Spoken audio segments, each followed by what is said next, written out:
كارثة حقيقية بتستدعي تحرك رجال الشرطة بسرعة كبيرة بعد ما انتشرت فيديوهات بتوثق اللي بيعمله العشرات من الشباب والبنات والأطفال المتسولين. مكان أطلقوا أسفل كوبري في محافظة الجيزة أطلقوا عليه اسم الثقب الأسود، بيتجمع فيه المتسولين من كل مكان، واللي واضح جدا إن في عصابة منظمة هي اللي بتشرف على الناس دي وبتوصل لهم أكل وطلبات بعربيات كمان. الفيديوهات وثقت دخول العديد من البنات والشباب والسيدات للمكان الغريب ده، وإزاي بيناموا فيه بالساعات ويدخلوا فيه احتياجاتهم من أكل وشرب. رواد مواقع التواصل الاجتماعي حذروا من كارثة، خاصة انتشار الأمراض بينهم ونقلها لغيرهم واختلاط الأنساب وتجارة وتعاطي المخدرات. حد من اللي نشر الفيديو كتب: عارفين الثقب الأسود ده مليان إيه؟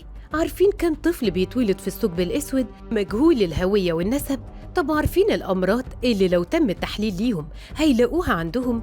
طب عارفين إنهم بيتبادلوا المخدرات في الثقب الأسود ده بسرنجة واحدة بس؟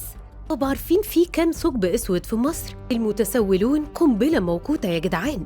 بعد انتشار الفيديو نقلت وسائل الإعلام عن مصدر أمني تأكيده إن فيديو الثقب الأسود الشهير أسفل إحدى الكباري جاري فحصه من قبل المساعدات الفنية للوقوف على مكانه وحقيقة مقطع الفيديو وملابساته. وأضاف المصدر إن الفيديو ما زال قيد الفحص ولم يتم ضبط عصابة للتسول بشأنه حتى حينه، وضبط أشخاص يقومون بأعمال مشبوهة أسفل الكوبري، وإنه جاري تحديد المكان والتحرك الفوري لضبطهم. البعض قال المفروض ما كانش حد نشر الفيديو وتم تسليمه والمعلومات الخاصة بكل التفاصيل لوزارة الداخلية عشان تتحرك وتمسك الناس دي قبل ما يوصل لهم خبر انتشار الفيديو ويهربوا، خاصة إن في ناس بتشغلهم وبتتابع اللي بيحصل على السوشيال ميديا وممكن تكون حذرتهم وهربوا فعلا من المكان.